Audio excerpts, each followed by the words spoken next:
Alonzo, the godfather of West Coast hip hop. If it came through Compton, it came through me. Trust me. Man behind Dr. Dre, Eazy-E, Ice Cube, Michelet, Afro Man, Compton Most Wanted, just to name a few. Me and Dre grew up on the same street, Carlton Avenue, right behind Vanguard, right there down the hill. He was like younger than I was, so we didn't really play together, but I knew all his people. So when he came to the Eve After Dark wanting to get in, he dropped some names, his dad, Theodore, and Teddy, and Lloyd, and Floyd, his uncles. I knew who they were, so I gave him love. That's how we hooked, that's how we connected. We used to make these underground bootleg records, man, called Z-Rock, Scratch Parties, and all kind of, they just now started to surface again. People didn't know who did them for years, and then I finally, after the statute of limitation, I copied that shit finally.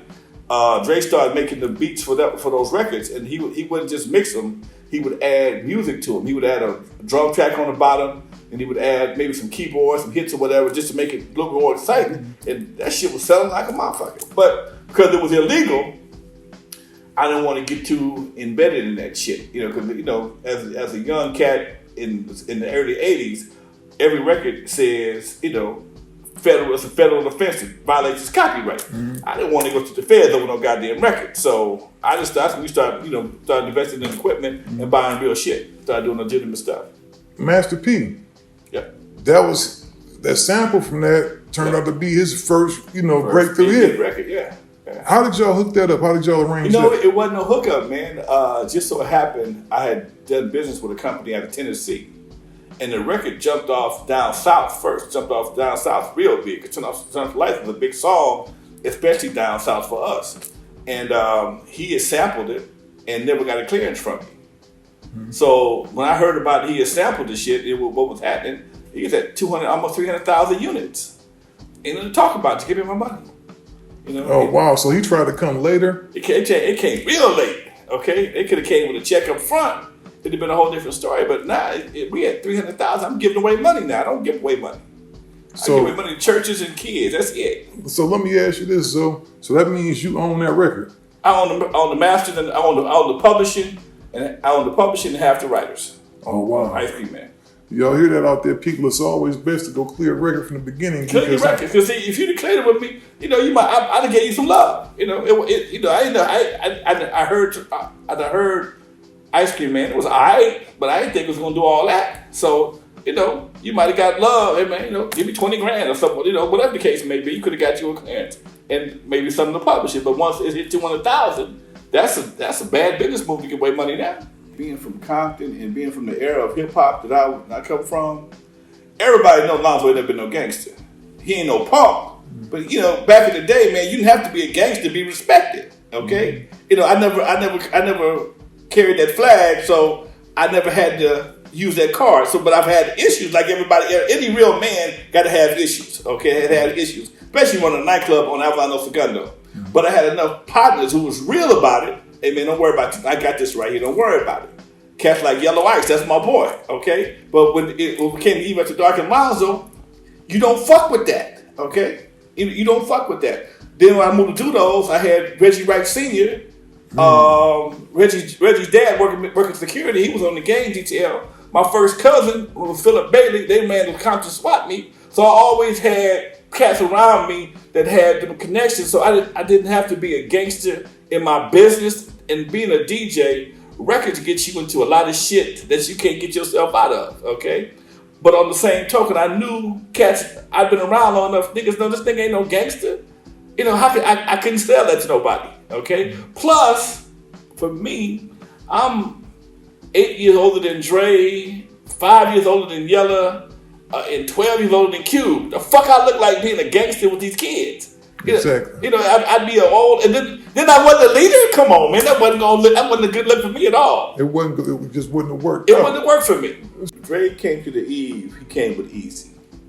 But Easy couldn't get in. When they first came, I didn't let either one of them in. They both of them was just kind of tacky at that time. Because back in the 80s, you had to be dressed to go to a club. The baggy pants, the nice shirts, whatever. We didn't do tennis shoes back then. Mm-hmm. So until you come correct, you can't come in my club. And I had that kind of juice. I was the boss. So Dre came back dressed properly. And I showed him love because he dropped his family name. I'm Theodore's son, blah, blah, blah, blah, blah. And because I knew who his dad was, no problem. And plus, he was dressed right. But Easy came with him, but he wasn't dressed right for that time. So I told him to take his last home. I mean, this studio we're sitting in right now is the same studio the day Easy did his demos for Boys in the Hood. When you saw that shit straight out of Compton, that shit was done here in real life. It was done in my studio. Now, let me ask you this. We go to straight out of Compton. How much of that movie was true? Kind of the fact. It was based on a true story, but it was what they called embellished to make it more interesting. I owned a nightclub, but shit, I wasn't a hater on hip hop. I wasn't really that enthused about the name and niggas with attitudes. Again, I'm from Compton. I'm from the kid of the '60s. So niggas, that was something that you did.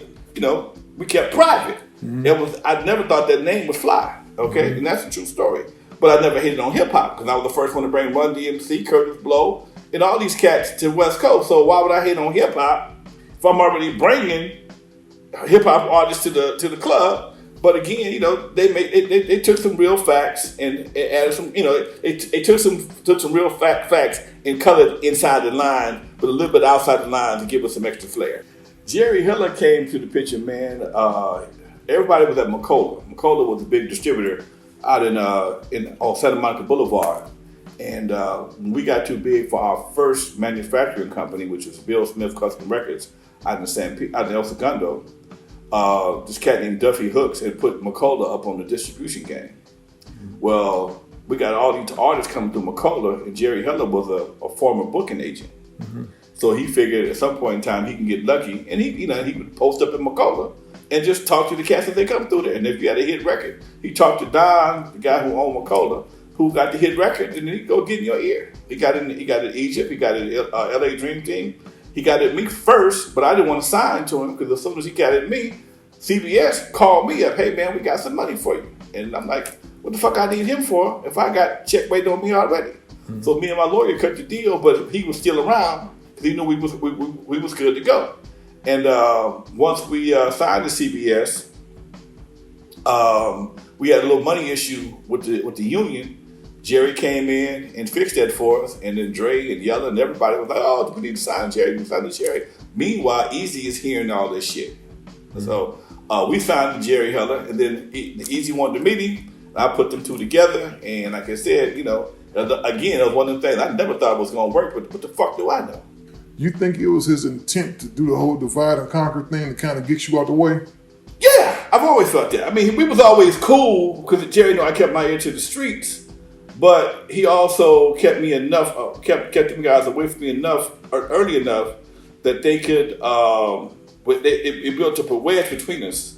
So even if I had something to say, he would overrule what I said. If they came to me for advice, they wouldn't pay me no attention. So, I know how to game. Again, being a grown man, I can count my own money. Like I said, I've been having nightclubs since I was 22, so I've been in business all my life. So I know what percentages are. And you didn't get to have nobody in your bank account, and I don't need nobody to pay me my money. I count my own goddamn money. Was it true that Eazy-E was only paying Dr. Dre $20,000 an hour? Rumor has it. I never saw the contract, but they gave him $100,000 to do 5 albums, which is the same thing. But it all depends on how you put the package on it. I'm gonna give you $100,000. That's like a lot of goddamn money. Okay, that sounds like a lot of money because we got 100,000. Record crew got 100,000 to go to CBS for one album. So, but Dre wasn't in a part of the business. But he wasn't part of the business aspect of it. So he didn't know that. So when somebody tell him, I'm gonna give you $100,000 to make some beats, he was broke. He was in debt to child support the whole 9 yards. Him and Easy was the only two cats I ever known had damn near $100,000 in child support and paid them off. So somebody wave $100,000 in your face, I got to take that. Wow, so he had signed over his publishing rights and everything else for $100,000, $20,000 an hour. I believe so. I looked at a lot of the albums back in the day, man. I ain't seen his name. I don't know what his publishing company's name is. It's all Ruthless Music or something like Ruthless Attack or something like that. Yeah, so you got to remember, JJ Fad was the first group to blow up on Ruthless. They was the first ones to come out with a platinum album. Dr. Dre produced that record. No, he did not. Who produced that record? Arabian Prince produced Arabian Prince. JJ Fad Supersonic was on Dream Team Records first with Woody Pardee and LA Dream Team. Arabian Prince produced a song. We talked about this up there on my podcast. He had the girls out there. He had some extra studio time, and they was out there fucking around, hanging out with him and Dre. And they came up with this quick rap. That's why that one verse, they had no lyrics for the shit, right? And it wasn't no big deal. There was a flip side of another song called "Another Whole Bites the Dust" or something like that. And my boy Rudy from the LA Dream Team, me, Rudy, Unknown DJ, and Egyptian Lover left Macola and formed our own distribution company called West Coast Record Distributors. We was right there on 54th and Western in the old Good Fred building, and Arabian Prince brought the record to us. We shipped it out, and then some DJ flipped it over, and Supersonic became a hit. And we was selling the shit out of Supersonic at the West Coast, and then Arabian Prince and Rudy had a little discrepancy. So because Arabian Prince was over there with Rufus, they cut a deal with Rudy to buy it from him, and took it to Rufus and built the album around it. Wow, I think this is something a lot of people don't know that. Half the shit I know, most of the shit I know, but people don't know. A lot of people ain't no motherfucker know more shit about this shit than I do. Arabian Prince was doing a lot of the non-gangster stuff. The songs like "Something to Dance To" and something else he did but Arabian Prince and even Eric and Dre all knew that the stuff they were doing on Ruthless wasn't gonna get no airplay, so they had to create some stuff for the dance floor because we're all DJs. Arabian Prince as well. We're all DJs, so we knew that hardcore shit wasn't gonna get no dance floor, no radio play, and you couldn't play it in the club. So that's why he came in to do the dance music, to give them something to play on the radio and something to play in the club. Okay, but it was the stuff that people heard first because you can get it in the club. But you couldn't get it on the radio. And that was the initial plan, but at some point in time, the gangster part of NWA superseded everything, and everybody just wanted to cuss it in the fucking. As a grown-ass man,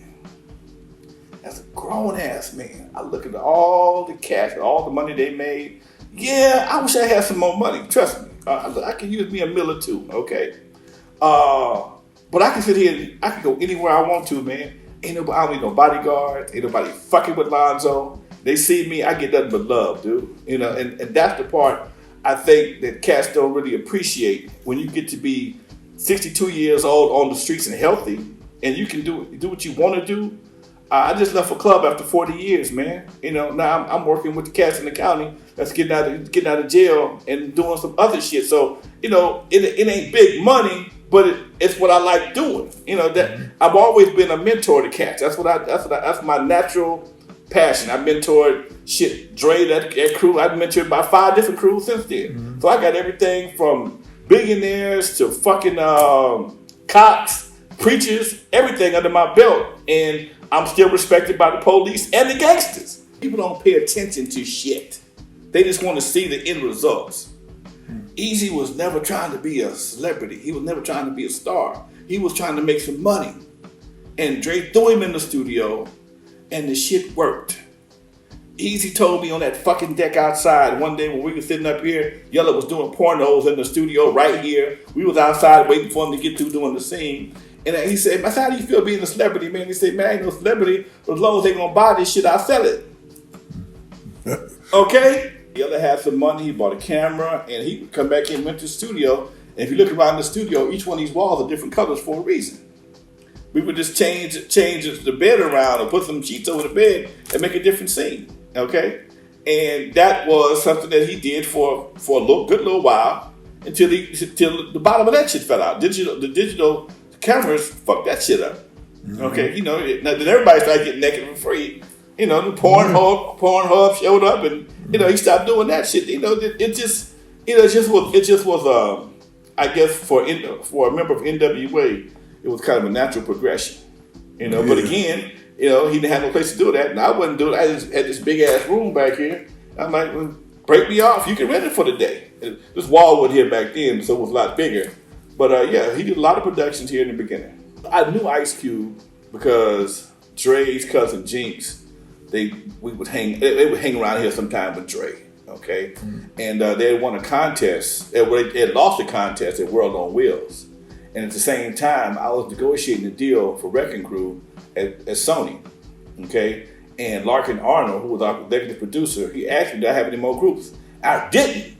But because I'm a nigga from the streets, yeah, I got a group. And I got one. You need one? I got one, okay? Let me go find one. I'll be right back, okay? And them cats had just took second place at World on Wheels in this K-Day contest. And Dre put together a demo, and I got them a single deal over at Sony as well, before Record Crew was even signed. So I guess I found them, okay? It was one of them, and that's the part people don't understand, man. A lot of what we did back in the day, it was a perfect storm, man.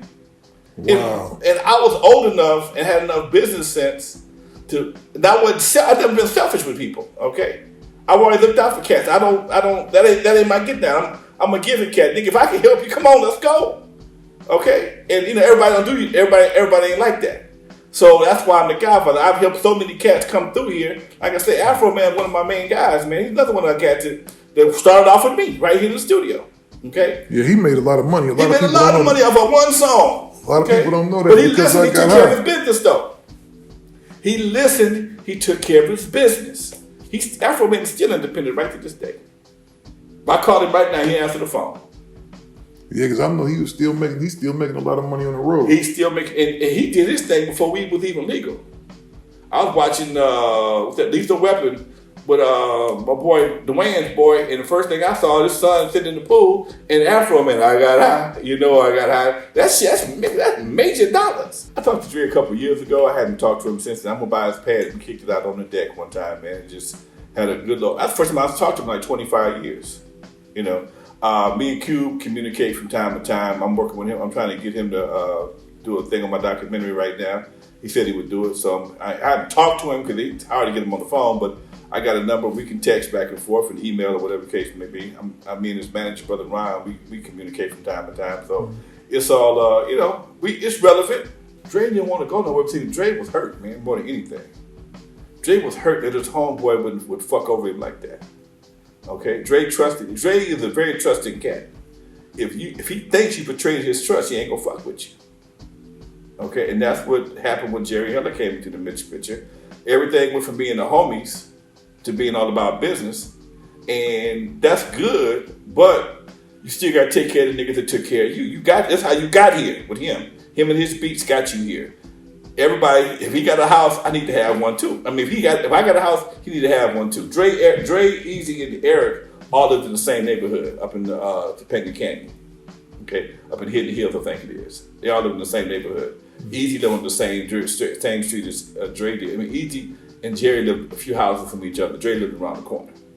Okay, but who owned them houses? I don't know who owned them, but you still got to take care of these cats, man, because as they come into the game naive.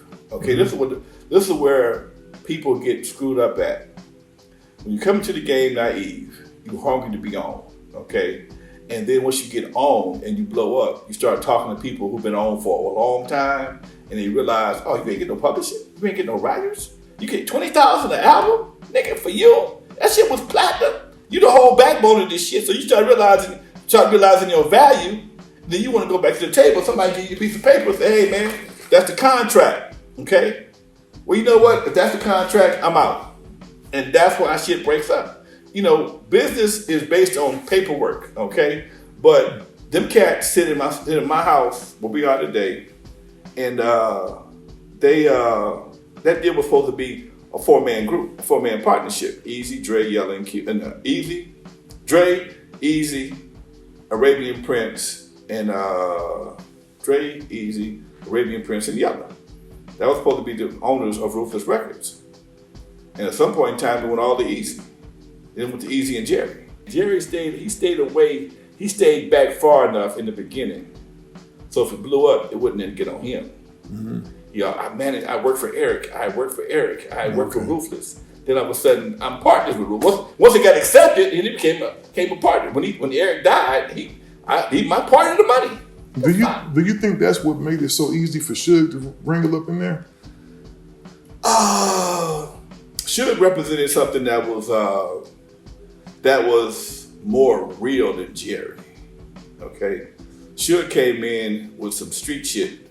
Jerry wasn't street. Easy was street, but he wasn't as ruthless as Suge. Okay, I don't recall Easy ever stomping nobody out, whooping nobody's ass. People just started leaving.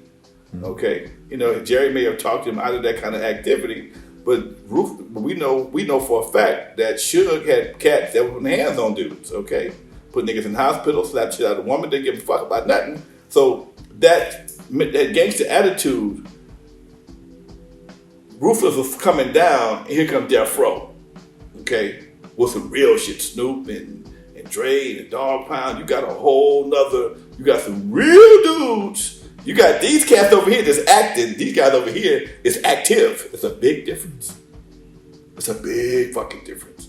And that's what made Suge's situation have so much of an impact, because Suge made motherfuckers change their locks and their doors at offices.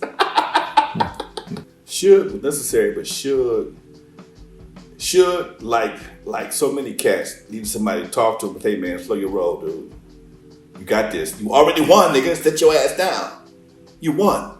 Okay? You're already winning. You've won. Take care of Harry O.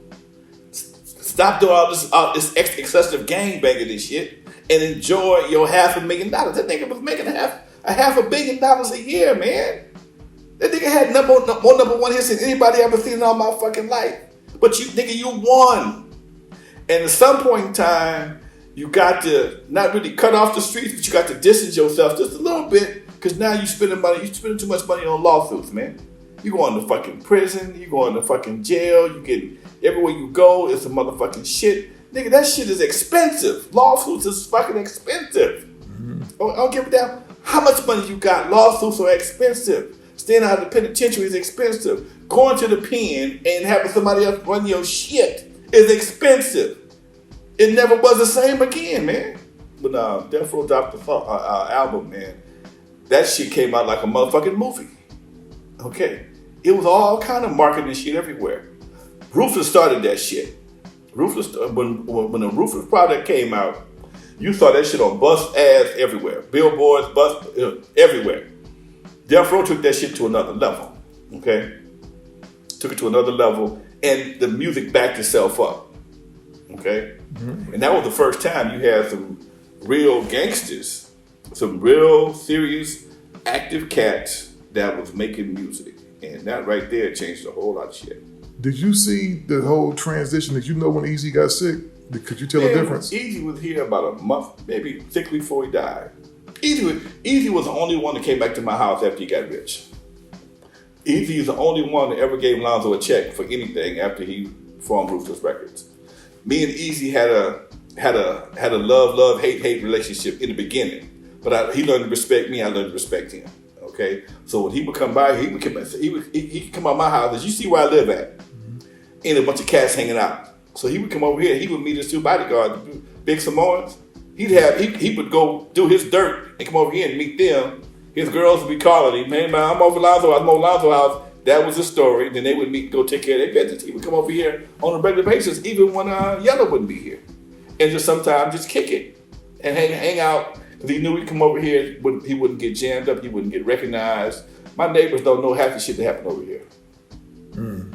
But he was the one cat that when something would happen in Compton, he called Alonzo, hey man, Train, come out and get a check for Train's family, dude, handle it. Or Jerry would call me, hey man, we got a problem with Omar, the city won't let us do this video. Can you go over there and talk to Omar, see what's happening? I go talk to Omar, because again, I'm older. I got to, me and Omar and Wayne Bradley, all these guys, we went to school together. Mm-hmm. So I could go talk to him as the mayor and as a homie, not as a blood, but as a homie. I mean, what's happening? Talk to me. I can be fixed this. Tell him come talk to me. You gotta go talk to Omar. Because they was playing, everybody had their chest stuck out. I returned his phone call, go see what's happening. And then we ended up doing a fire video over at like Alonzo Park. Now let me ask you this, man, because there's a whole bunch of conspiracy theorists out there and everything. Because you the fifth person I've known that knew Eric up close and personal and didn't know nothing was wrong with him. Do you think it was some kind of conspiracy, some kind of foul play with that? I don't want to say it on camera, but what I will say is it was too much shit that around that era that just don't shake well, man. Don't jive well. Put that shit in the veil. It ain't coming up. Nigga, that shit is not rocking up. Okay. Yeah, because I heard, and I'm not gonna put people's names out there because I don't do that. I talked to one girl. She told me that 2 months before he died, he had got an insurance policy. Didn't know that. And when you get an insurance policy, they make you take a test. You take the test for every cancer, AIDS, HIV, whatever. Right. And it came up negative. And then I know you and I both know that Eric had a church full of kids and ain't nobody came up sick. Ain't nobody come up sick. Ain't nobody got no money either. And according to what I heard, ain't nobody got no money either. Other than the people that that was around him at that time. The new people. Yeah, because there's no way in 2019, 2020 right now that none of Eazy-E's bloodline should be walking around without no money. Eazy was one of the coolest dads for a rapper. Lil E would be at my house on a regular basis. Lil E is doing my podcast after the first year when he get back in town. And he's doing it because he knows me and his dad was cool, okay? He would be at my house a little bitty boy. Because Eazy kept him in tow. So while he wouldn't look out for his kids, Eazy would have a couple of kids in his car with him sometimes. And I gotta go to, but before he blew up, of course, but I didn't see him that much afterwards. But when I knew him to be that kind of dude, hey, come on, man, let's go. Put on the baby little t-shirt and his motherfucking baby Jordans or whatever the case may be, hop in the Jeep, because they was driving the Jeep then, okay? So for him not to take care of the kids and with all that surrounding him, I don't see that. You said Dre was a real calm and cool cat. What do you think? Was he really putting hands on her like that, or you think she might have put some extras on him? I have never seen Dre do shit like that. Now, I've heard him doing that before. I've never seen him do it. I wouldn't allow that, okay?